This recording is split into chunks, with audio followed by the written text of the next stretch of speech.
Hello, everyone. A very warm welcome. My name is Carolyn Kassan, and I serve as the Academic Director at the NYUSPS Center for Global Affairs. And I'm absolutely delighted to be here with you all and really looking forward to what I know will be a fantastic conversation about the recent election here in the United States.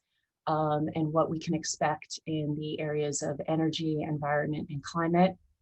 We have what I would call my all-star lineup of panelists, just really formidable experts, and really grateful to all of them for being here with us this morning. So let me go ahead and quickly introduce our panelists and then give kind of an overview of what we'll be discussing. And again, really encourage all of you out there to submit your questions. And we're going to spend at least 30 minutes answering questions from the audience. So we have with us today Amy Myers Jaffe. Amy is a research professor and the managing director of the Climate Policy Lab at the Fletcher School at Tufts University. She also serves as the co-chair of the Women in Energy Steering Committee. Sarah Ladislaw, who is the Senior Vice President, Director, and Senior Fellow of Energy, Security, and Climate Change Program at the Center for Strategic and International Studies. And we have Kara Allen, and Kara is the Senior Advisor for Policy and Regulatory Affairs at the New York State Energy Research and Development Authority, best known as NYSERDA. And also really thrilled to say that she's also a professor here at the CGA, and she teaches in our clean energy certificate program. And I also just want to do a big shout out that we are, partnering to host this event with the Columbia Center on Global Energy Policy, the Women in Energy program, fantastic program that got launched in 2014. It is currently under the extraordinary leadership of Julie Marino. So really grateful for Julie's work in helping to make this event happen. Also a shout out to Michelle D'Amico, who's our Director of Non-Credit and Public Events, who's helping to manage today's webinar, and to Jessica Lobo, who's my research assistant, who's also worked really closely with me to put this together. And finally, Nicolina D. Morganson, who's also part of the Columbia's Women in Energy program. So again, we're really just delighted to have this chance to talk about what many have described as a historic election, where we have a president-elect, Joseph Biden, and his vice president, Kamala Harris, where we're hoping for a peaceful transition. And on January 20th, they will no longer be president and vice president-elect, but president and vice president. So, what we hope to do today is to really sort of look at, what the transition is going to look like, what we can expect from the new administration in the areas of energy, environment, and climate, and also where some of the challenges and the obstacles, given the 4 years of the Trump administration, where we saw a lot of rollbacks in environmental regulations, a very much of a position of putting the United States forward with fossil fuels. Many of us know Trump's energy dominance mantra. And so what all this means moving forward. So each of our panelists is going to spend a few minutes just sort of giving us some of their sort of key points that they see as important for getting this conversation started. So Sarah, why don't we start with you? Okay, well, thanks so much for having me. I'm really excited to participate in this conversation with some of my favorite people, and so looking forward to learning from what you all are thinking about the outcome of the election. Maybe just a few intro thoughts. I think what we saw is that there wasn't a big blue wave. And so that can tell us a few things about where we are. I work at an institution where we think about international security and foreign policy. And increasingly, one of the things that's really important for all of us who work in that world to remember is we continue to live in a very divided country, and it has been really sort of shocking for me as an individual to look at some of the exit polling and the beliefs that we share as a country about what experience we just went through and how very divergent those views are. And so that's something I think for all of us who live in the public policy space, not to, get up on a horse about this, but it's really important for us to think about, our role in trying to bring some of that together. And I think that is one of the sort of fundamental takeaways from the election is, how do we continue to try and make progress on hugely important issues like climate change when we live in a very sort of divided country. That being said, I think I've been told by the Twitterverse and the energy trade press that we're not allowed to say an all of government approach. So I'm not gonna I'm not gonna say that, but I do think some of the opportunities here about the incoming administration are really important and will look different than they had, obviously, if there had been a very decisive sort of takeover of both the Congress and the executive branch. And I'm sure we'll get into some of the details of that. I guess to set the tone, both to be realistic, but also to say, I think what this means is that now is a very good time for some ambitious and persistent incrementalism. Right. And so we need to make incremental gains on the challenge of climate change. And I think, having an administration that puts climate change as one of the top four, build back priorities at this historic time, living through second wave of a pandemic that is not over, from which we need to not only rebuild our own economy, but think about the rest of the world that is, potentially going to experience a lost decade. There is an enormous opportunity here. I think we just need to be realistic about what the U.S. is going to be able to do with a divided government. But I don't think we should be upset or dismayed by the idea that we need to make some very concrete steps here. What I would say is the focus should probably be a little bit less about making these big, 2050 net zero targets, which I think are important. But I would really like to see a Biden administration start to deliver on some of those emissions reduction pledges in the near term. And I think that that's going to be something that we're all looking for in the incoming days of the administration. The second thing is, I think on the international side, we're 5 years on from the Paris Agreement, and one of the big challenges that's been framed for the Biden administration is to get back into the Paris Agreement and then to sort of deepen its pledges. And I think that that's important. I do think, though, it would be equally important for the administration to go beyond that. And here's an area where I actually think they could go beyond that. They're not completely constricted by Congress. And so, this idea of a post-Paris era that has, alternative axes of action that can be really sort of brought to bear to engage with the other 86% of the emissions out there in the world outside the U.S. context is going to be a huge opportunity. So I certainly hope we spend some time talking about that. The final point that I want to make is I think that the pressure is really on for Republicans. I think they no longer have an administration that isn't willing to sort of talk constructively about this issue. They have one that is, hell-bent on actually talking about this issue constructively, and they really need to come up with what their answer is. They've had 4 years not to do that, and I don't think that that's going to hold anymore. So I think the pressure is really on for Republicans. That's fantastic. Thank you so much. It's a great way to get our conversation started. Kara, over to you.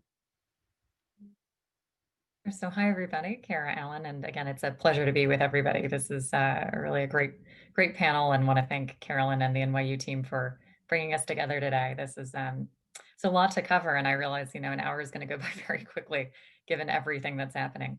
I'll be speaking, for those of you who I've had the pleasure of teaching, that our conversations are quite expansive and can cover the globe.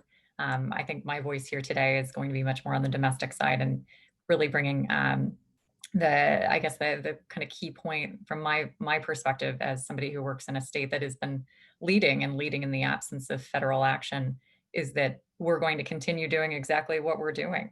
And we hope that the federal government will look to states like New York and California and others as models for what they can be doing. And to Sarah's point, trying to go beyond Paris, that's where, again, the policies that we're pursuing are intended to do just that. Some of you may recall that New York was one of 3 states that co-founded the US Climate Alliance after the decision by the Trump administration to pull out of the Paris Agreement.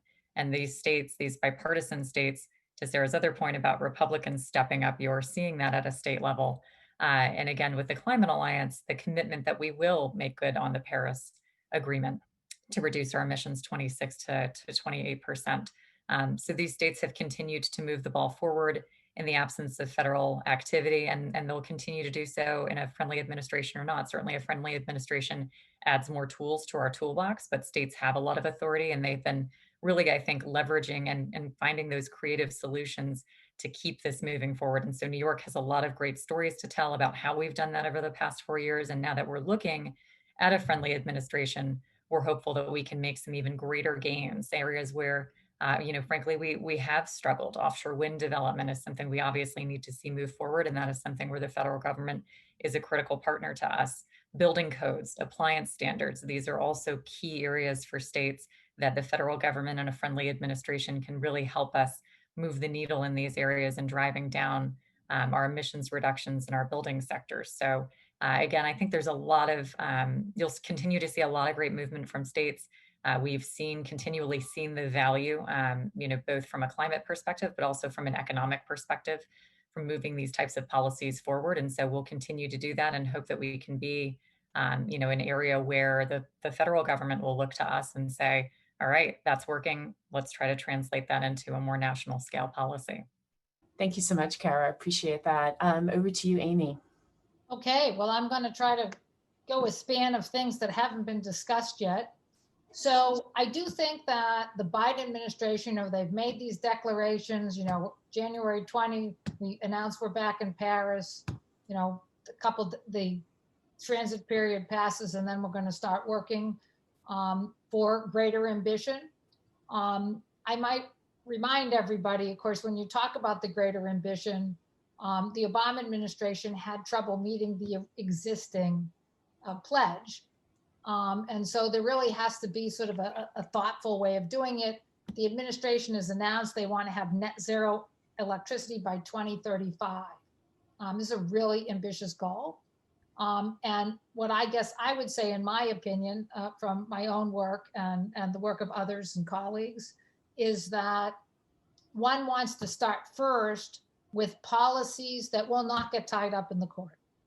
So I know that there's a lot of experts and former EPA and other really talented people who are involved in the transition process and might wind up with senior positions.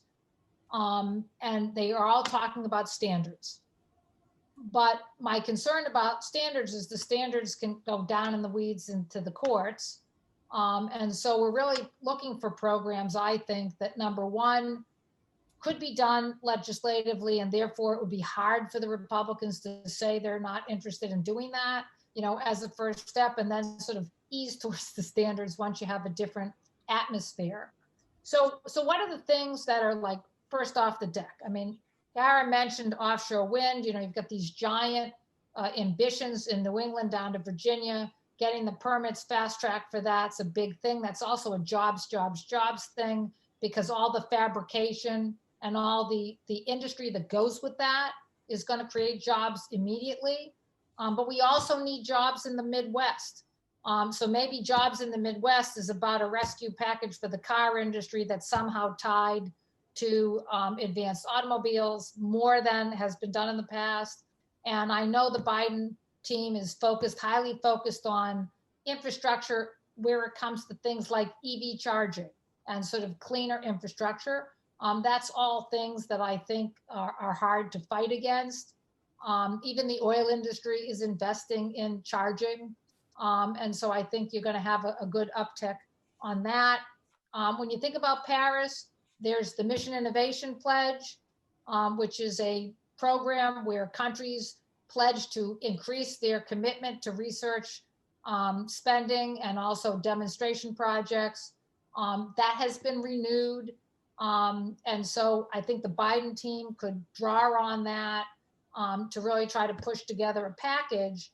And I think what they want to do, you know, they're talking about growing jobs for the future. So, you know, how do we build in new industry that's going to lead to future jobs? So for me, thinking about offshore wind or even Midwest wind, we're looking at, you know, I've heard one team inputting to the transition has advocated that we try to establish the United States as the premier manufacturer of electrolyzers. Just to remind people, that is the equipment that takes water and splits the hydrogen out for green hydrogen. And so people think that the cost for that manufacturing is going to come down dramatically in the next 5 to 10 years. The United States wants to have a strong position in that. That could marry together with offshore wind, could marry together with, you know, Midwest wind and manufacturing in the Midwest. So I think that that's, you know, one big area of focus. And then I just want to remind everybody, because there is going to be this temptation, and you're already hearing it, to do building, you know, retrofits to building and weatherization and these kinds of problems, because they are shovel-ready jobs. And I'm not saying we shouldn't do it, but I just want to remind everybody that we did that in 2009, and it did not lead to permanent jobs. And so I'm a big advocate for something that definitely is not going to be a first out of the box thing, but definitely gets to the coordination and learning lessons. And I talk about New York and talk about what happened in New York and other places, is to go to electrification, which is what, you know, deep decarbonization really means. You know, retiring coal, of course, but also electrification. We need to think about, how do we reform utilities and electricity pricing in the United States? And I was at a previous forum, and I was very unpopular because I poo-pooed the idea that we somehow should put community solar with low-income housing. Like, that is going to take forever, right? My feeling is we need to have different kind of regulatory solutions at the state level that would be supported by the federal level, that looks at how to take retail pricing and make it fairer, so that the benefits of renewable energy don't go in tax credits to corporations and big users, but the trickle down comes to the ratepayers, and ratepayers especially that are in low income categories and fixed income categories. I mean, that requires a true reevaluation of how we do electricity pricing, and to stop with all these band-aids where I'm telling a low-income person that they can apply for something, or a community that they can apply for something. We need to really overhaul electricity pricing reform. And indeed, our research at the Fletcher School at the Climate Policy Lab shows that the coal problem is the same thing. You know, we can try to force, as part of the climate negotiations, China to say they won't finance coal. That's definitely on people's minds and agendas. But part of the research shows that in some of the Belt and Road Initiative countries that got coal plants from the Chinese, the reason they wanted those coal plants is because they haven't reformed their electricity sector and their state-owned enterprises, utilities, and those rewards are for coal, coal, coal. And so unless we address this issue of electricity reform, both in the United States, to, as the Biden team says, lead by example, and then also in our international Paris/global climate negotiations, to focus on a track where we help countries think how to reform their sectors so that they don't choose coal, or coal is not advantaged. I think that's going to be a critical part. Thank you. Wow, there's a lot here, right? That just to get us started. Quick follow-up question. You didn't, Amy, you didn't kind of go into necessarily oil and gas per se, but you know, of course, that was a very controversial topic during the campaign in terms of, you know, what a Biden administration would look like for the oil and gas industry. You know, this sort of idea that he might ban fracking, which of course he made very clear that he would not, but that he would limit oil and gas development on federal lands. You know, under the Obama administration, was very much of an all of the above, right? That was kind of, you know, the theme under the Obama-Biden administration. So how does Biden move forward, understanding that the United States is the, you know, the largest oil and gas producer, you know, in the world? Where do you see his sort of policies going in terms of how he navigates and manages the oil and gas sector? So I think the Biden administration would do itself well to start out by trying to regulate the industry, to force them to do what they already know they have to do, right? So, you know, day one, eliminate the rollbacks on methane leakage rules. You know, Colorado has already passed in this last election very stringent rules that, except for emergency situations, there will be no flaring in Colorado. And of course, we're very far away from that in Texas, very far away. But the investment community is focused. And I think the Biden administration has tools. I've written about this recently in a blog, has some very good tools to use through the Securities and Exchange Commission regulations, asking companies strictly to disclose their carbon and greenhouse gas and physical climate risk that are material. That's not, I mean, it says there's semi-required today, but everybody just puts this boilerplate language that says, yes, my lawyer says I have to say climate change is a risk to my business. Like, we need to know, you know, are the coal ash ponds of Duke actually a risk to their business? You know, is somebody has a risk of a stranded asset? Do people have a lot of flaring in Texas and that's a risk to their business, right? So I think the first step is the SEC. We also need to have the Fed involved. You know, this week marked a dramatic change where the Fed actually announced that climate risk is a significant problem. That puts us in the possibility of aligning with the International Organization of Central Banks that have already recognized that problem. The Fed should be looking carefully at stress testing reinsurers and insurers to the energy industry. Big issue. You've got facilities that are already unable to get or might have difficulty getting insurance. And we don't want that to turn into a financial crisis and a credit crisis. So that's area one. First thing to do is to do the low-hanging fruit on trying to press the industry to behave in a way that's in line with society's goals. Second area is to, you know, on fracking, it's very hard to have a national ban on fracking. You know, I don't think that's really feasible. People have talked about a ban on fracking on federal lands. That's going to affect a handful of companies that are operating in New Mexico mostly, and maybe some other locations. But, you know, I think that I've always said this: if you're looking to reduce drilling for oil, then you're looking to reduce demand for oil. And I think that is going to be something that this administration is going to look at, which is how to move us away from oil through efficiency standards for cars, through a national program assisting with the building of charging stations for electrification of transportation, and other ways. I think rather than just coming in and trying to, you know, close down a sector. So we'll see. I mean, you know, there are a lot of unbelievably enthusiastic and, you know,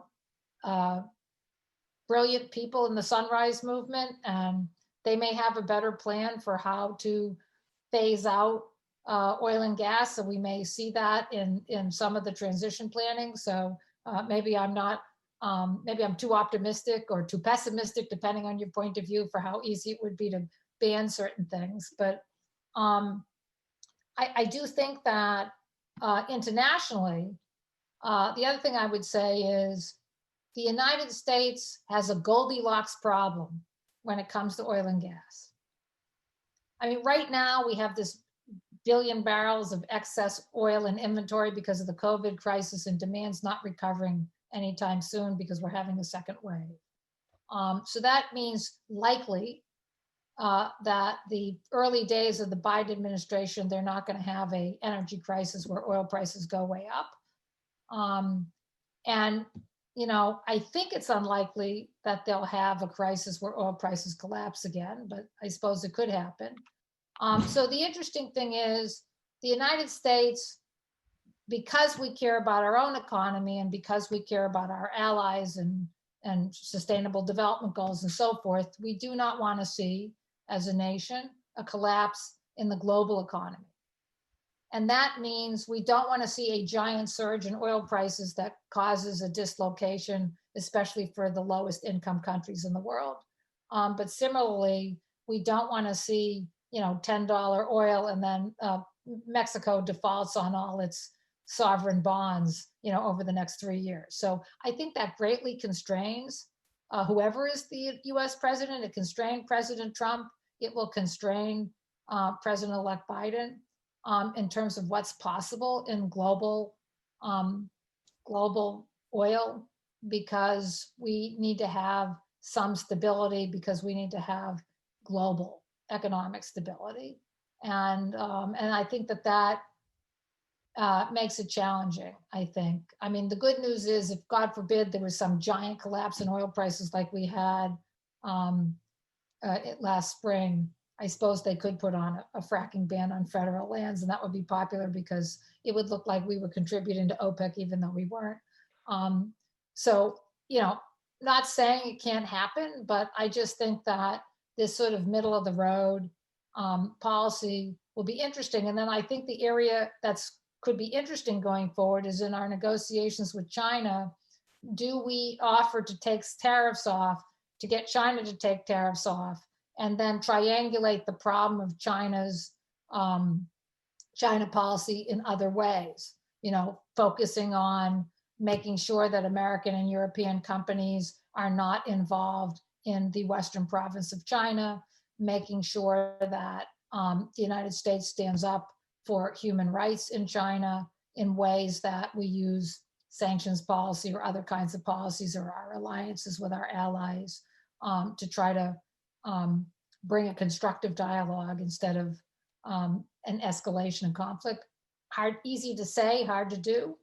But I do think that's going to be an area where, are we going to take the tariffs off the solar panels, and the Chinese are going to take the tariffs off of, you know, U.S. energy? You know, how is that going to go? That's going to be set in a much broader context over China's militarization of Northeast Asia, in the context of human rights in Hong Kong. You know, a lot of complex issues there. Amy, thank you so much. Yeah, I'm going to sort of maybe follow up with Sarah on that. As you know, Sarah, you pointed out the need for kind of a post-Paris era. And I think one of the areas where we see some synergy and agreement between the United States and China is around sort of addressing climate change, right? And it was sort of the US-China in 2014 that sort of came together and decided that they were going to cooperate going into the Paris Agreement in 2015. What do you see in terms of US-China relations? Amy has just sort of given us, you know, a great sort of like backdrop in terms of understanding how, you know, the tariffs that have been placed on solar panels, it's been a very sort of tension-filled relationship over the last 4 years. What does a Biden administration look like when we're thinking about the United States and China? Yeah, I think I mean, it's important to reflect on. I think a lot of people have noted this, including I'm sure Amy. Well, I don't want to put words in your mouth, Amy, but we're in a different place, right? This is not. This will not be the relationship of the Obama administration on climate. I find, again, this is one of those interesting places where people who think about U.S.-China foreign policy kind of assume that climate's going to be a nice area for cooperation, and there is a lot of like, you know, goodwill, certainly track 2 goodwill and formal goodwill between the two countries for thinking about dealing with climate.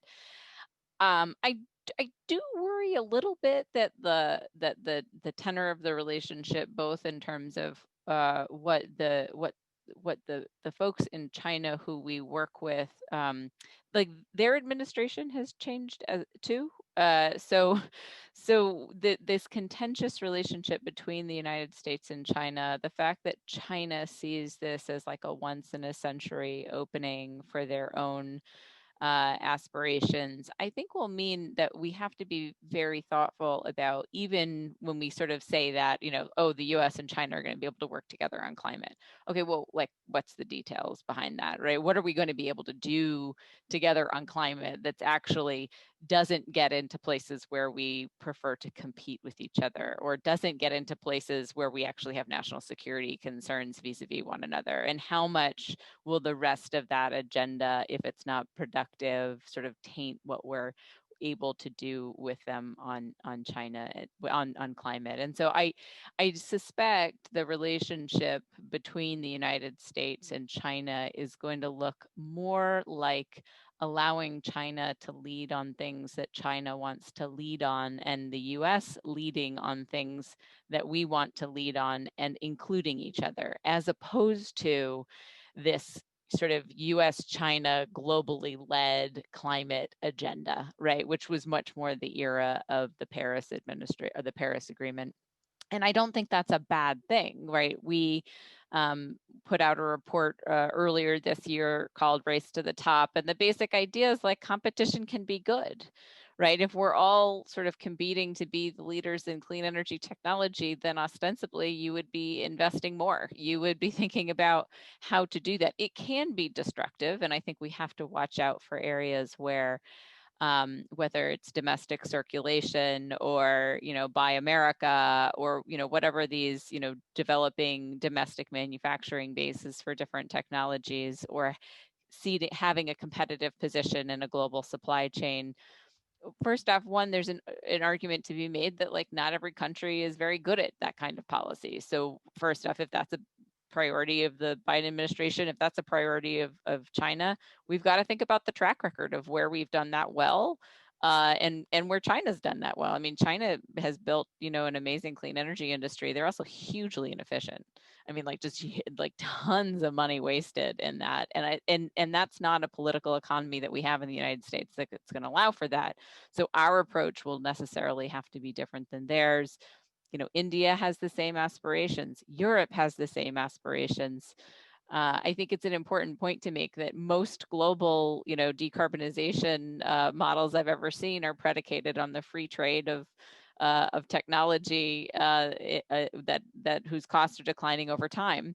Well, if we're all talking about manufacturing those things ourselves and we have trade barriers, we have to be very careful about what the potential cost implications of that are. So I do actually think there's an enormous opportunity for the United States and China to work in similar directions. I'm just a little bit on the fence about whether or not it's going to look specifically like a bilateral US-China dialogue on climate that has like core deliverables. I think it will be, hey, we're going to need to have a conversation about, you know, IMF reform or debt relief or investing in infrastructure globally. The avenues for that could be different, right? It could be through the G20, or it could be through, you know, some sort of like, you know, global IMF and World Bank driven recovery plans. Like it just may not look specifically like the US and China sort of working together bilaterally on an agenda. Excellent. So I'm going to stay with you, Sarah, because since we're talking sort of about some global issues, geopolitics, you know, Trump left the JCPOA in 2018, and you know, there's sort of the question mark as to whether or not, you know, under a Biden presidency, that there would be a kind of a reset, a kind of a second JCPOA moving forward, which, you know, has a lot of implications, right? Just in terms of for United States relations in the region. Saudi Arabia and Israel are clearly wouldn't be excited about that and that happening. But also going back to Amy's point about sort of OPEC, right, and OPEC plus, that, you know, if we do see a sort of a new deal, that, you know, we could be also seeing more oil come into the market, which, you know, sort of complicates some of the modeling that is, you know, happening within OPEC plus around their own sort of plans. So where do you see the Biden administration going with regards to Iran? It's a very good question. I think that there's Iranians are going to have an election as well. So I think that there's a whole sort of question about what the Iranians are willing to do in the context of a Biden administration. I mean, look, I think the analogies between the Paris Climate Agreement and JCPOA sort of hold in the sense that it's really hard once you have negotiated a political commitment multilaterally and then walked away from it as sort of stridently and noisily as the US did. And I think that there's a pretty big question for the Biden administration to tackle, which is how much progress do we think, we're going to be able to make on resurrecting something like the JCPOA, given our significant deficiency in credibility in that context? I mean, I think it's really hard for people to accept the longevity of US leadership in agreements like that if we don't have those agreements embedded in legislation and given some sort of sense that they're going to be durable over the longer term. And so I struggle with this because I think that it's probably going to be an area where, because of the desire of the Europeans and the Chinese and others to manage, which was fundamentally a nuclear weapons issue, a nuclear capacity issue at the fore. It wasn't to solve all of the problems between, of the sort of nefarious activities of the Iranians in the region. I think I think the one thing that I think was fundamentally different between the Trump administration approach and the Obama administration approach was, of the list of 12 things that was on, Pompeo's list of Iran, what Iran had to do to be a normal country, one of them was to stop your nuclear program of enriching nuclear fuel. Okay, one is probably bigger than the other 11, right? I mean, it's a pretty important one. It's the one with global significance. And the Obama administration put that one first and said, hey, listen, if we find a way to productively work with each other on this issue, then we can work on the other ones. We'll work through all of those on other diplomatic channels.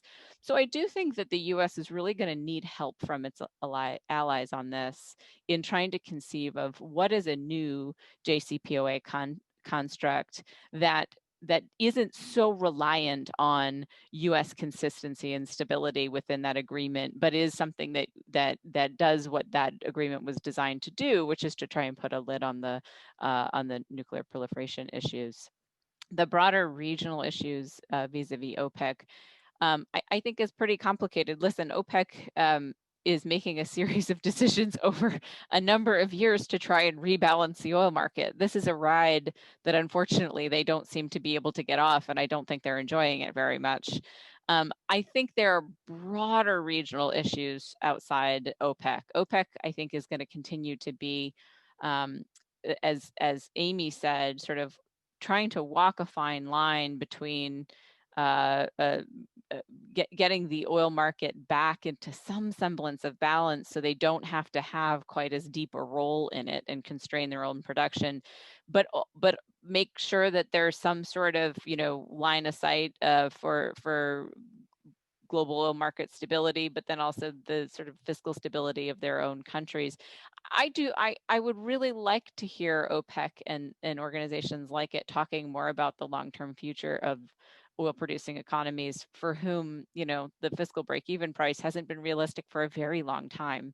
And if you look at what most major oil companies know, it's not likely to get better over the long term. And they've done precious little to diversify their economies. They don't have a lot of great options, but they haven't done as much on that front. And so I think there are ways of being able to have kind of a broader discussion about those issues on the energy transition OPEC side of the equation.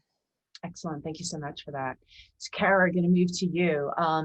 Amy pointed out the, in Biden's climate pledge to move towards carbon-free power by 2035 and net zero by 2050. And New York State has an extraordinarily ambitious sort of energy agenda and targets around reducing emissions. where do you see some of the obstacles to achieving this, both at the national level and at the state level? And do you see in any way that, in terms of the COVID pandemic and the fiscal vulnerabilities that have been exposed, right, and the budgetary constraints, will that in any way sort of alter the direction as we look forward? Thank you, Carolyn. And I'll answer that question, and then both Sarah and Amy had a couple of other points that I just had to seize on too, so I may be a little longer-winded, but I'll certainly start with the question that you just posed, which is a critical one. New York has a major budgetary shortfall. That's a known thing. Now that said, we've also committed to continuing to move forward with our very robust agenda, as you note, and in part because there's a ton of opportunity, as I mentioned earlier, in pursuing these ambitious agendas. We heard President-elect Biden on the campaign trail any number of times touting the number of jobs that can be created. New York has seen that time and again. We have a clean energy industry report. Our latest will actually be out shortly. But year over year, we have seen that clean energy jobs in New York have outpaced at sometimes double where the rest of the economy is. So it is a winner. There's no doubt about that. We are seeing some bounce back. BW, which does a lot of the tracking of clean energy jobs across the country, just had latest numbers that I was looking through this morning. And we are seeing an uptick in clean energy jobs, but we're certainly not back to where we were today. Now, that said, I think a lot of the policies that New York is pursuing and a Biden administration would have to pursue in order to achieve these goals will continue to move those numbers upward over time. And one key policy area that we've seen are clean energy standards. As you mentioned, New York has very ambitious targets. We have a target to have a carbon-free electricity system by 2040, and that will help move us toward the target in our climate law of 85% of greenhouse gas reductions against a 1990 baseline by 2050, and that's the minimum. New York is seeking to go all the way, and so there was I know. Lawrence Berkeley National Lab has produced, and their latest report was a 2019 report, but they had a report that was actually cataloging just how important these types of policies, RPS, clean energy standard policies, have been in the US. And you do see that these are driving new renewables installations across the country. And so I think we're seeing again that the Biden administration would be benefiting from a lot of the early activity that states like New York have continued to move forward in the absence of federal legislation. That's not to say, again, federal legislation couldn't be helpful. But as I said in my outset, we're going to continue doing exactly what we're doing. We know the benefit. We know there are challenges that we would need to address both federally and at a state level. In New York, we recently passed quite the mouthful of a bill this past legislative cycle that is going to help the state really pursuing these new targets, because transmission has been a continual challenge for the state. And we know that there's, in order to meet our goals, we need to see transmission moving along as well. So that is something that New York has done, and I imagine will be a challenge across the country, is trying to see to it that not only are the projects getting built, but they're getting built in the right places, and they're getting built with transmission to follow suit. And these are large infrastructure projects that take a lot of time and a lot of resources and a lot of capital. So how can we move them forward?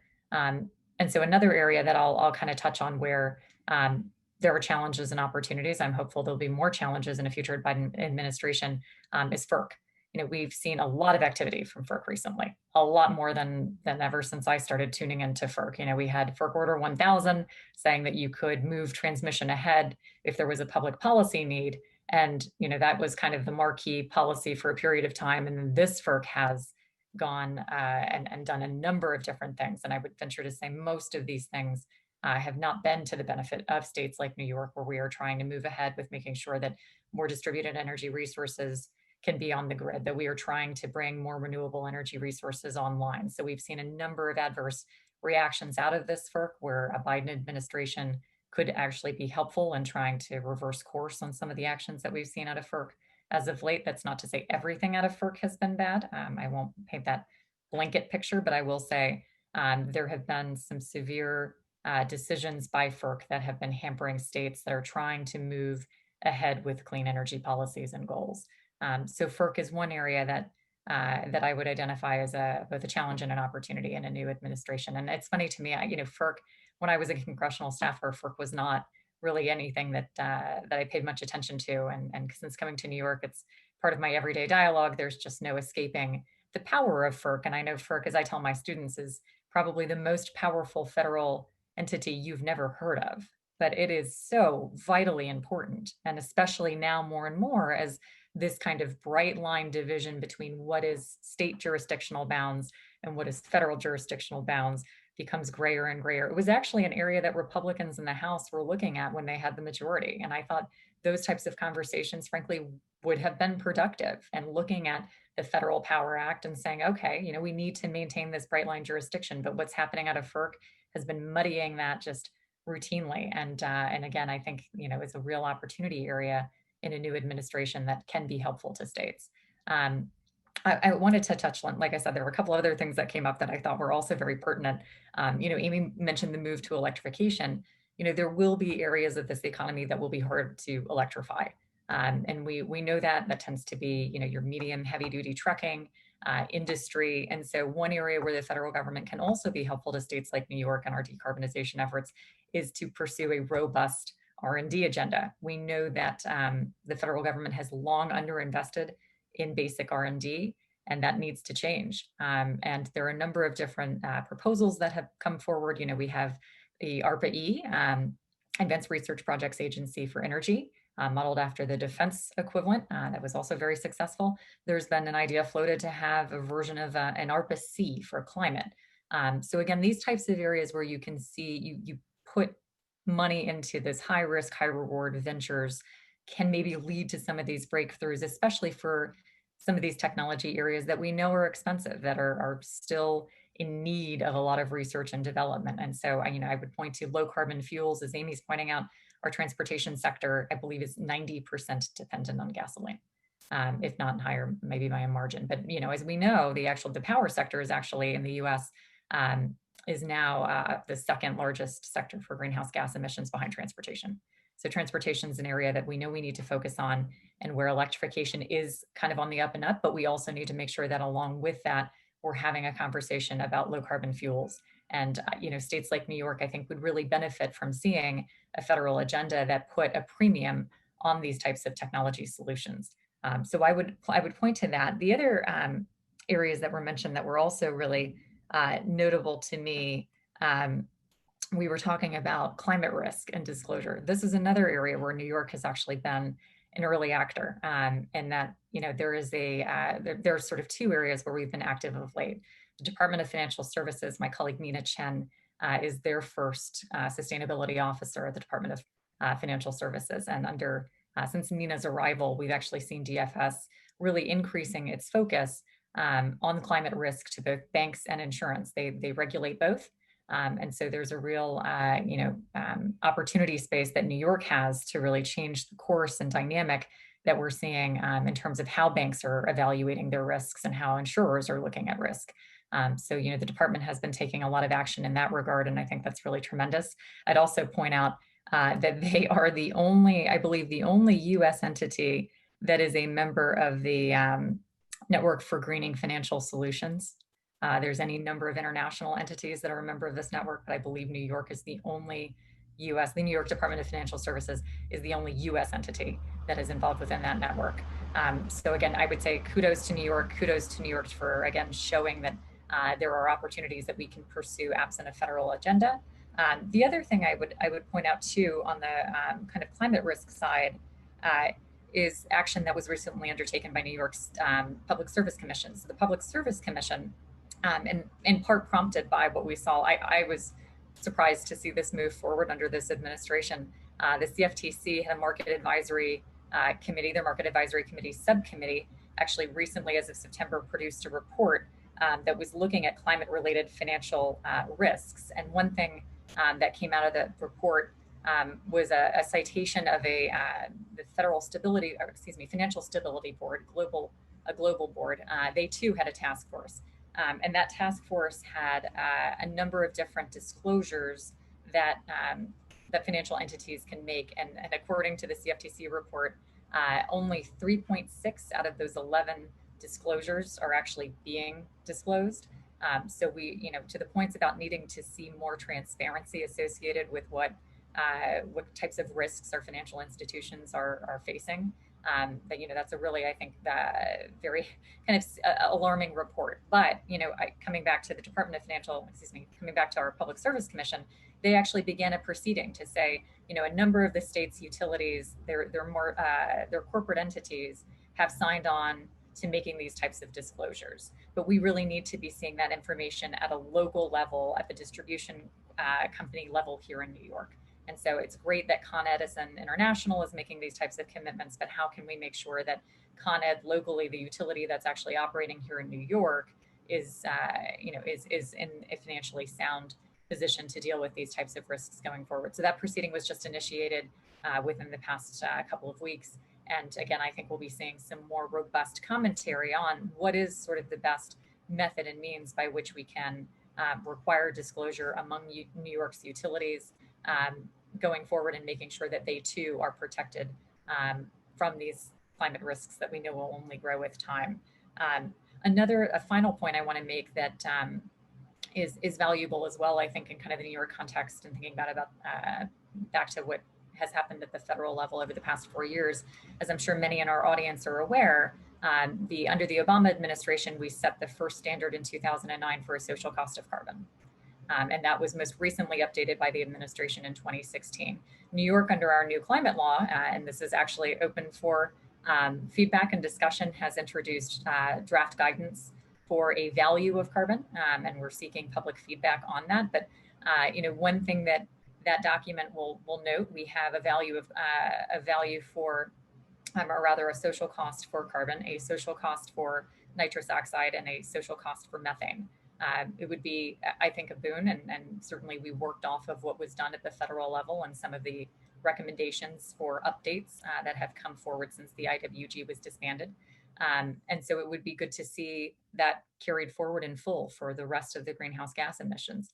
Again, we've benefited from that work. I know others have picked up that work in light of the fact that the federal, this administration disbanded the IWG. And then also they adopted guidance to say that the social cost of carbon is $1. So, again, there's a lot, I think, that can be done federally. And the NCA, the National Climate Assessment, is another area where, I think some of the headlines of late have said, Biden administration will pursue the bulk of the next, the 5th National Climate Assessment. But one thing, and I saw this in some coverage yesterday that I thought was important to make our audience aware of, is even though most of the work will go forward under the Biden or this new administration, there's a deadline of November 14th for which author nominations can be made. And so, the new executive director, as folks may know, the previous executive director was fired last week. A new executive director could push for the program to select nominees who have views that are more in alignment with this administration. So even though the NCA will continue to go forward, most of it under a Biden administration, there is still some damage that can be done. And, I think all of that summed up nicely by a quote from Jody Friedman, who is now at Harvard, but was a previous Obama administration official, who made the point, you can reinstate these regulations, especially when it comes to air and to water, but it's going to take time, especially on a climate front, for these regulations to actually have, even though reinstating them is great, but it'll be time before they actually make a positive impact. Thank you so much. I mean, I really appreciate you also emphasizing FERC, because it is, it's so important, right, for much of what we're talking about, and it's oftentimes overlooked until you start to really understand its impact. So as you, Kara, as you pointed out, that, FERC has a new, I guess, interim chair until the Biden administration comes in and chooses a new chair. But I think maybe before we go to the questions, we have a number of great questions coming from the audience, because, you were talking about FERC. What about EPA? I mean, under the, Trump administration, there was a lot of rollback of environmental regulations. Amy talked about, methane, but we're also talking about water, air. What do you see, and this is for all three panelists, where do you see that this will be, kind of how challenging will it be for the EPA to kind of push forward what had been in place and then got rolled back. I mean, is this something, I think Kara's quote, right, that it's not going to be easy and it's going to take a lot of time. And I know that we're, under the Trump administration, there's also a lot of litigation that was happening in the courts to counter the rollback. So just quickly, if you can, what are your sort of thoughts on the EPA?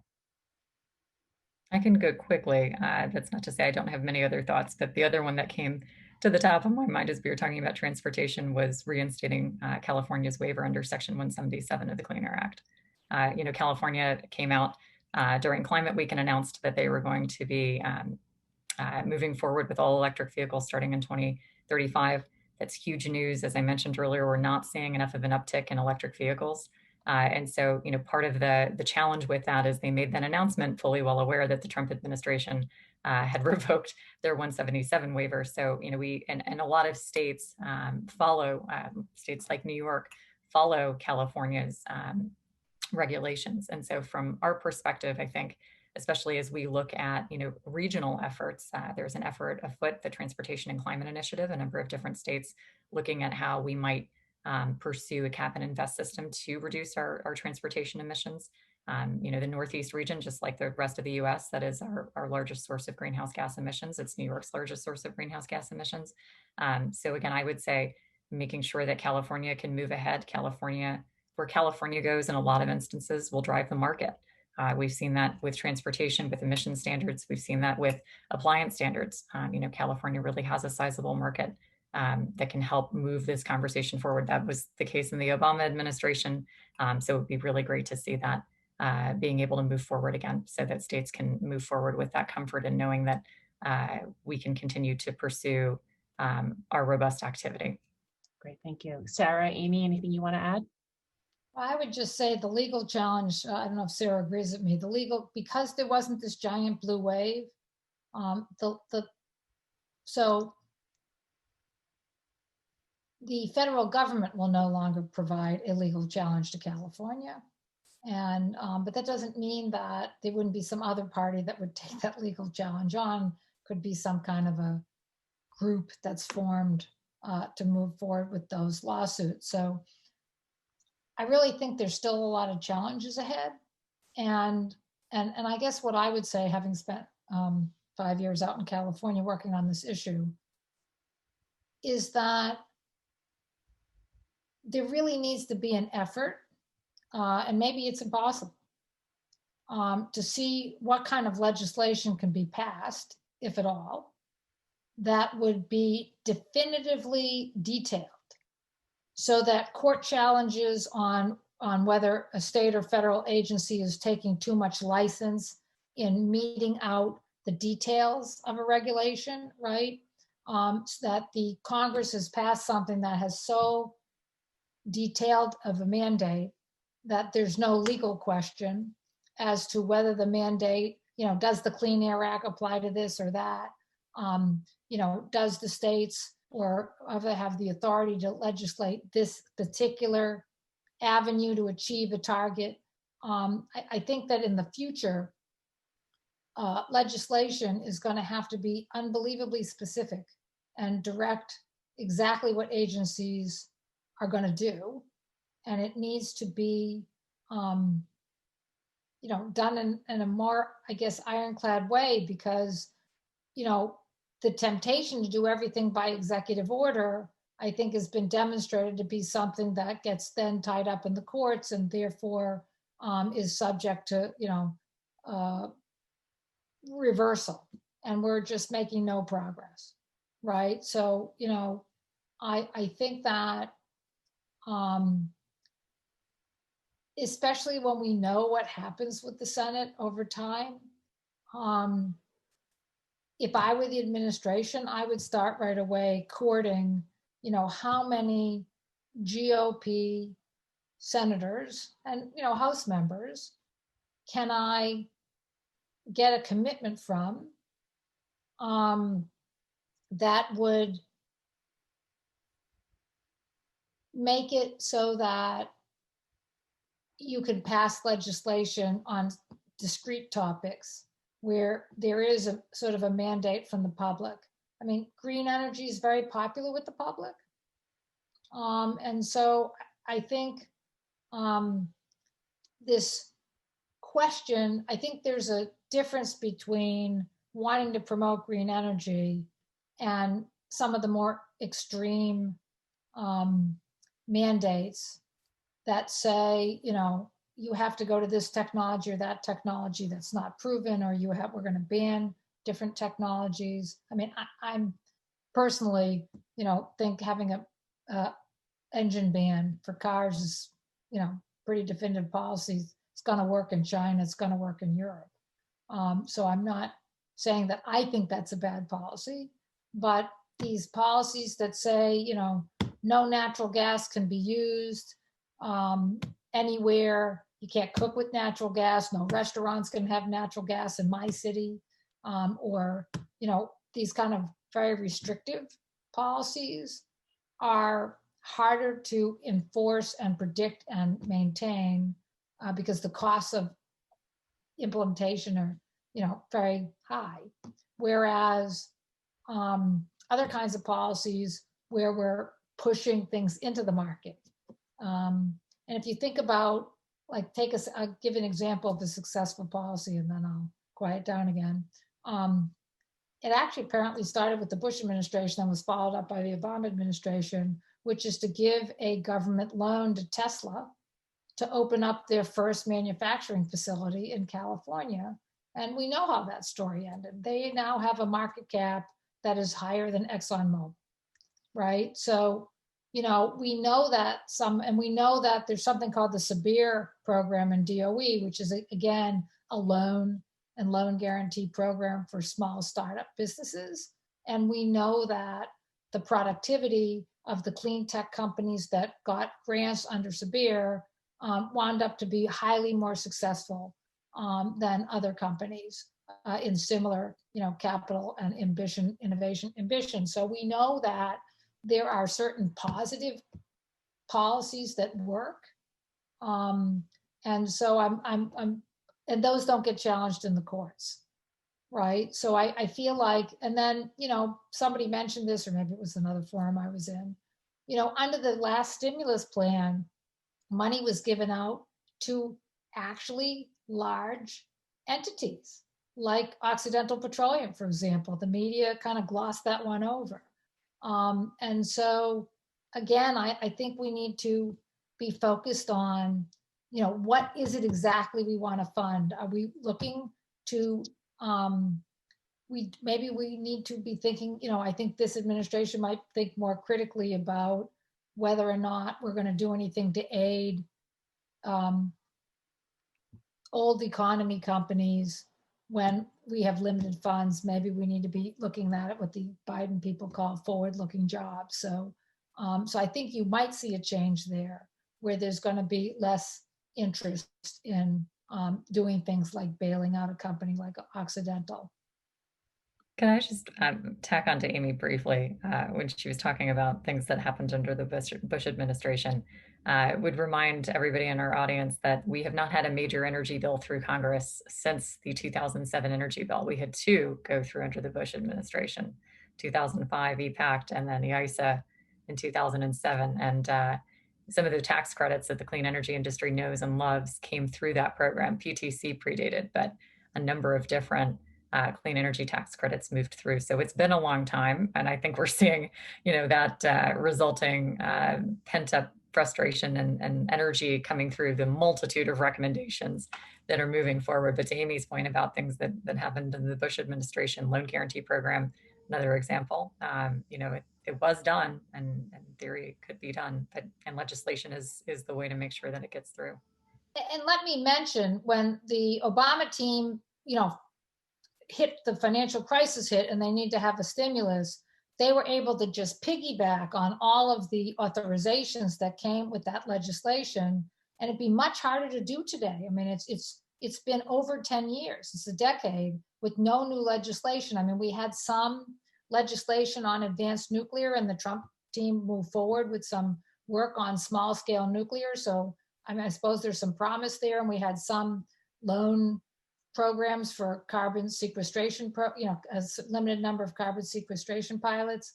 But that's why I said in my opening remarks, we really need to think about, what would be the pathway to get a congressional bill through? What could be in it? Who are the GOP members that could go along with that, and what would they favor? And that sounds, I mean, if you're sitting on the progressive left, I'm sure that sounds unbelievably unpleasant, right? Because, there's bitterness, there's the urge to want to accelerate, which is definitely necessary, to address the climate crisis.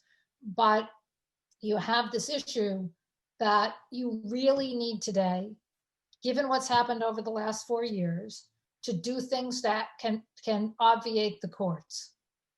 And the best way to know you've locked it in is to go to the Hill. And I think that that's got to be one of the most unpleasant things for someone who's, working the transition and thinking about the climate emergency and knowing we need to go to China and tell them they need to have greater ambition and India needs to have greater ambition. Like, how are we going to exercise our greater ambition? It's just so difficult to fashion a policy without the Congress. And when we were in that sort of the beginning of the 4 years of the Trump administration, I had this crazy idea, which I wrote up, which is still a crazy idea, because at that time everything had to be voluntary. And I thought, well, why don't we have every state in the union make its voluntary climate plan and then tally it all up and make it that is our nationally determined contribution, right? Like, do it the way the Paris Accord currently works, but state by state. Because truly, in every state, there are popular clean energy policies. I mean, Kara has, shared with us some really interesting things about New York, but it's not just New York and California. A lot of states have really proactive policies. And the question is, if we had a national tender where we said every state has to come up with a contribution of carbon emission reductions, and they can do it however they want, and we didn't focus only on the electricity sector. We said it could be statewide, and it's voluntary. The question is, could that be successful, or would that be challenged in court?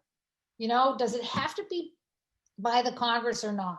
And I think the interesting question now in this new political reality where we have a Democratic White House about to come in, states have been so used to just trying to go their own way because there was no federal policy. And so the question is now, do states stop doing what they're doing because there might be a federal policy? Does federal policy make the lead? Do we have federal policy just follow state policy? I think there's a really interesting question now, just in terms of total US strategy. I mean, I think that Kara points out there are some areas where it absolutely has to be federal. That's FERC. That's what I was talking about with the SEC and the Fed. There's some things that really, need to be national, right? But the question is how to make this interplay between state initiative and federal support. I think that maybe we need to be a little bit more creative in thinking about how to do that. I mean, the first step would be to try to do it through the Congress, but if that does not become possible, I think the second question is, how do we do that? And I do think that there's a real challenge today because there are many states who are suffering budgetary problems from COVID. And there's things they put on their books that they'd like to do that honestly, they're not going to have the money to do. And so the question is, with the next stimulus or with state-federal relations, how are we going to navigate that? Don't preempt states. Sorry, there's my message.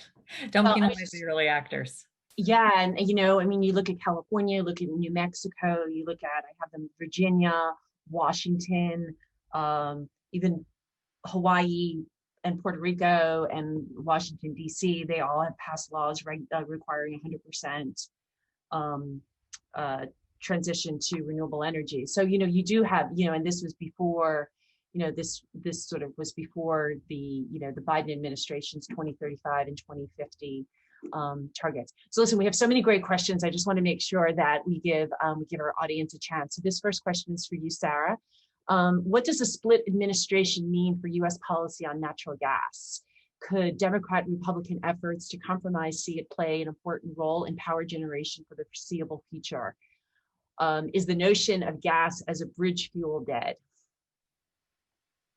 No, it's just more complicated. I mean, I think Amy had made comments early on, which is there's a lot of, I mean, listen, the United States is replete with oil and gas companies. Some of them feel like they have a future in a low carbon environment and others don't, and that's fine. But the reality is the longer you don't plan for that future, the less likely you have a chance of actually succeeding and existing in it. And so, I mean, here we are, 2020, we have an administration that has pledged to do a zero carbon energy sector by 2035, and we're using a lot of gas. So there's a real question about how to square that circle when you know that you're either going to have to replace it, use it as peaking, or, have some sort of carbon capture and sequestration, right? You're going to have to figure out how to deal with that. And quite frankly, like some of the states that have experienced the deepest emissions cuts in this country did it through coal to gas switching. So like there's just, what happens is the solutions don't change, the timeline just gets shorter. And so now we're dealing with a fairly robust US natural gas industry that is deeply unprepared for a transition that could move faster than they'd been planning on. And so I think the political realities of that, though, are that there's a promise to transition oil and gas industries to something else. I have no doubt in my mind that will work out, one way, shape, or form over the next several years, if not longer. It's the communities that we don't have a really good answer for. And so,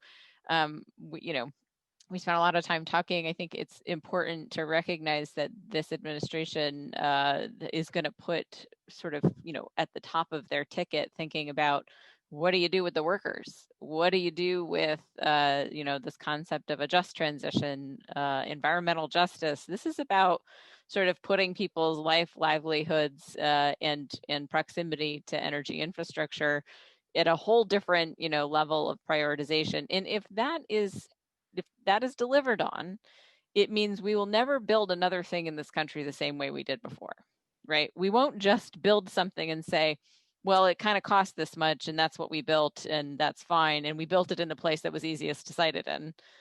We're going to build things in different places and we're going to think about how it creates jobs. And if it doesn't create jobs, we're going to think about why it doesn't create jobs. And if they're not good enough jobs, we're going to think about unionizing those jobs. It is an entirely different enterprise in that way. And I think the natural gas industry, oil industry, they're going to kind of be sitting in the midst of it. Again, the problem though is, and I'm a deeply unpopular person for saying this, is we have historically proven very bad at doing that, right? And it's hit us politically in the face, right? I mean, there's some examples like New York where they've been able to create jobs, right? There's other examples like West Virginia where a bunch of jobs were promised and they did not show up.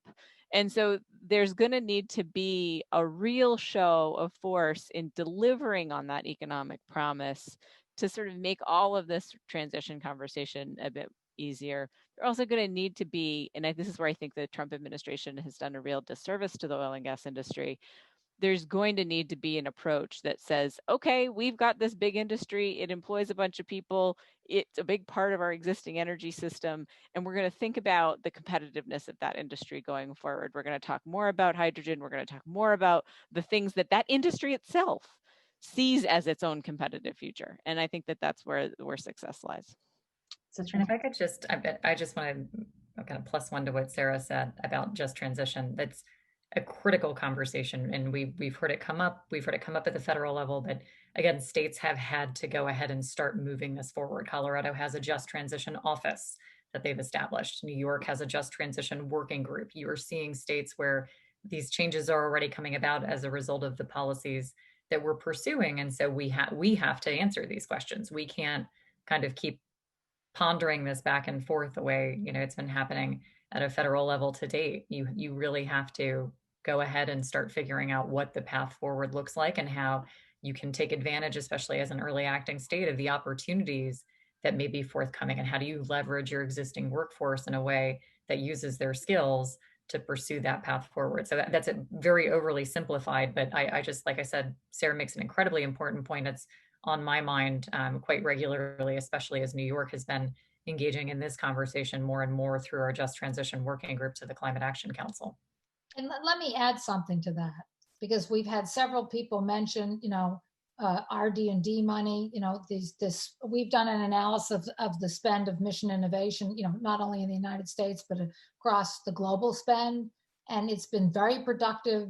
A lot of the things that were targeted by mission innovation have happened, which is to lower the costs of, renewable energy and specific elements of the value chain in renewable energy.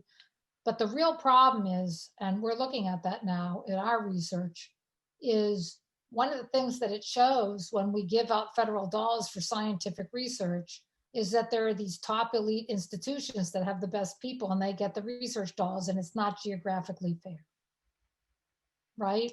And people say to me, well, Amy, there's no way to fix that, because if the national labs have the top researchers, the money has to go to them. And I say, you know what, let me tell you a story.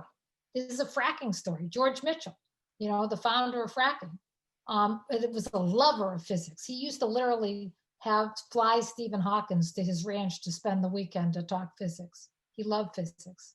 And he decided that the United States should have the super collider, which, as we know, did not happen. But George Mitchell works tirelessly on that for years. And he also was a Texan. So he decided that the super collider, when it happened, should be at Texas A&M, which is I don't know, for those of you who haven't visited, it's, basically in the middle of nowhere in Texas. It's not in a major city. And I want to tell you all that when George Mitchell, he didn't succeed with the super collider, but he did succeed with a telescope. And he gave his own personal money to make Texas A&M have a top physics department. And they have one of the top physics departments and astrophysics departments in the country. And it came from having the money channeled to Texas A&M. They didn't have a top physics department on the first day he gave the first dollar. So this excuse that somehow we have to give all the money to MIT because, I love MIT, great institution, but is not right, because if we channel money to other places, there'll be top scholars who'll move to those places because of the opportunity, the lab, the equipment, the funds.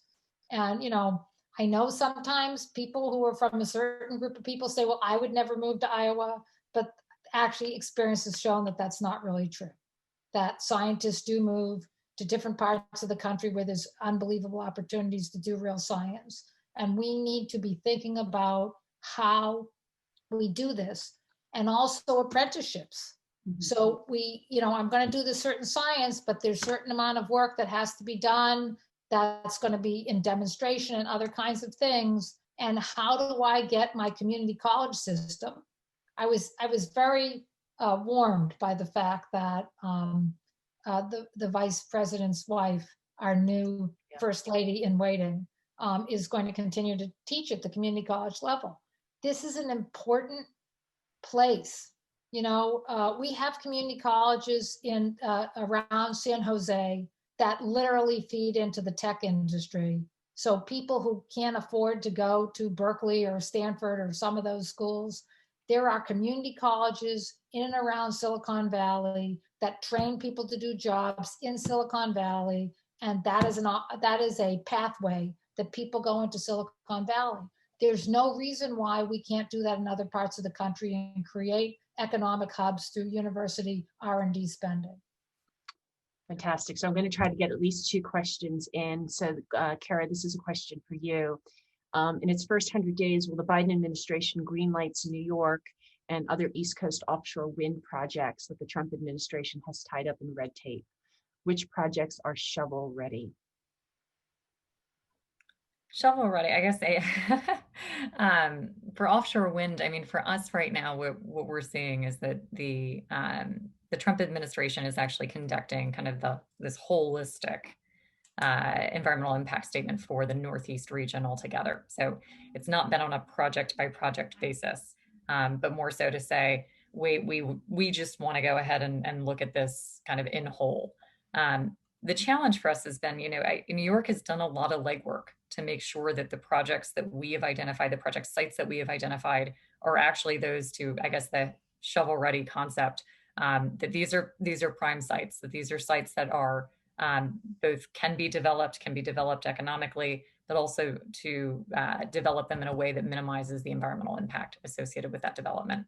And so we've done some of this kind of technical work ahead of time. It actually is an attractive point to our developers that, New York has gone ahead and conducted, I think it's at this point about 24 different studies to really make sure that these are areas primed for development.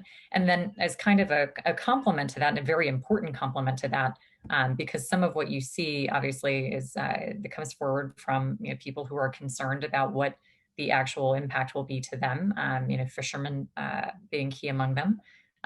New York has done a lot of outreach directly to stakeholders, stakeholders who would be residents where these projects would be sited. Obviously, they'll be sited some distance out, usually with very minimal visual impact, if at all. But again, for the fishermen community, that's another area where we've recognized very early on the importance of engaging directly with these communities. And then now, as we start to get to a place where the projects could move ahead and you're going to need transmission, as I mentioned earlier, to bring these projects online, then it's about engaging with those local communities where the transmission project would need to come forward. So I guess I would say, the challenge with the federal government on the permitting side it's a big one, but it's one step in an overall process. And so, I think if we can get that permitting to move ahead in a timely fashion, this, like I said, this kind of Northeast environmental impact statement has been something that we've anticipated for quite some time to come forward from the federal government.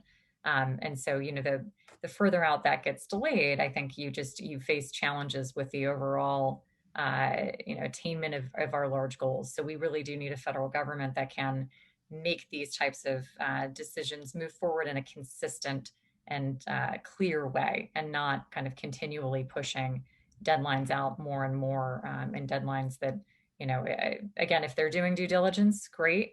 But, in some cases, it's hard to think that the due diligence is not just political delay. Great. Okay, one quick wrap-up question, and there are a couple of questions about this, but here's one of the questions. The Department of the Interior has issued a report showing a $30 per ton carbon taxes are necessary for effective action. What are the chances of getting this through Congress? So this will be a quick wrap up. Sarah, let's start with you, or any type of carbon tax, right? You're asking the wrong person. I don't think, no, there's a lot of reasons. There's a lot of reasons. But no, I don't think that that's going to happen. I think we have a long way to go till there. There's a few more legislative things I would put on a list before I went charged up that hill. That's a perfect answer. Thank you. Kara, Amy, anything you want to add? No, I would say, I guess I didn't confess I once upon a time wore a congressional hat. So I would agree. I think that's very challenging. I also think the idea, you've seen a lot of literature of late discussing, how effective some of these mechanisms can be. And I think there are a lot of folks who've demonstrated skepticism, especially within the environmental justice community, about how effective some kind of carbon pricing mechanism may actually end up being for having local impacts to their communities. So again, depending on how it's structured, I think you obviously have a cap and trade system. You could have a tax. There's always been an economic debate about which is the better approach.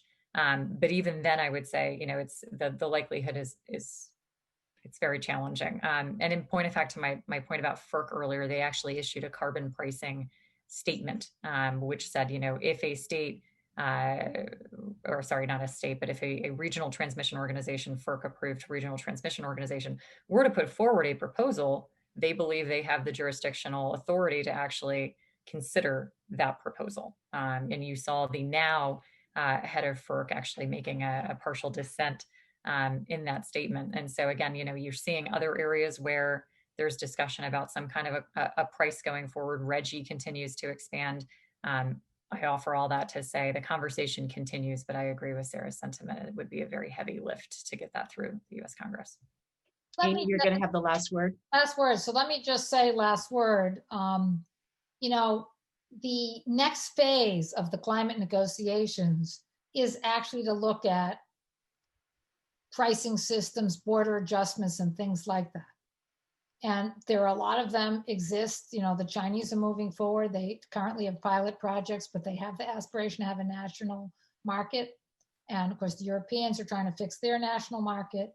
So I do think we have this difficult situation, which has already happened, which is that a French entity has said they're going to put a carbon price, or they're going to avoid buying US natural gas because of the methane leakage, right? That would just happen last week. So I do think that everything that happens is going to have an international context. And, you know, I agree. I don't disagree with Sarah and Kara on their sentiment. I mean, you know, taxes are still unbelievably unpopular in the United States. You know, I don't remember which forum I was watching it, but I think I heard some Biden campaign type people talking about reversing the tax cuts. So that's going to be a bitter fight if that's going to happen. So like, I don't see people saying we're going to re-tax the rich. And then, oh, by the way, we're putting a carbon tax on everyone as part of that same process. I mean, just the ugliness that's going to come forward from any of that being discussed seems like, that's why I mentioned the international context. I think in a context where we move forward with trade, if we start to see US oil and gas and US products start to get slammed because of carbon content with some kind of border adjustment, then the United States is going to have to deal with how they think about carbon, embedded carbon. And I think that it may be actually even more challenging than people now imagine, with whether it's just whether we're going to say that it was worked in California or not. I think there's going to be an international context to it. Excellent. Well, thank you all so much, Amy, Kara, Sarah. Really appreciate the opportunity that I had today to talk with you. Want to thank our audience for joining us today. And again, a big shout out and thank you to Columbia's Center on Global Energy Policy and the Women in Energy Program. NYU is a proud member of the consortium. And I know that Tufts is a new recent addition, right? And the Fletcher School. But really love working with and also MIT. And MIT, yes. So I want to, and yeah, many other New York universities. That's a wonderful program. So those of you that don't know about it, please do check it out.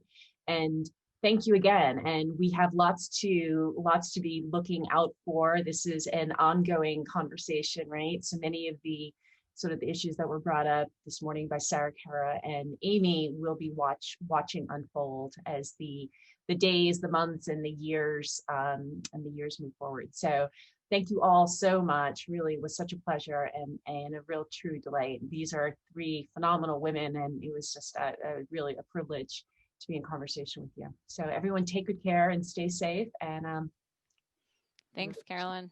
Appreciate it. Again soon, everybody.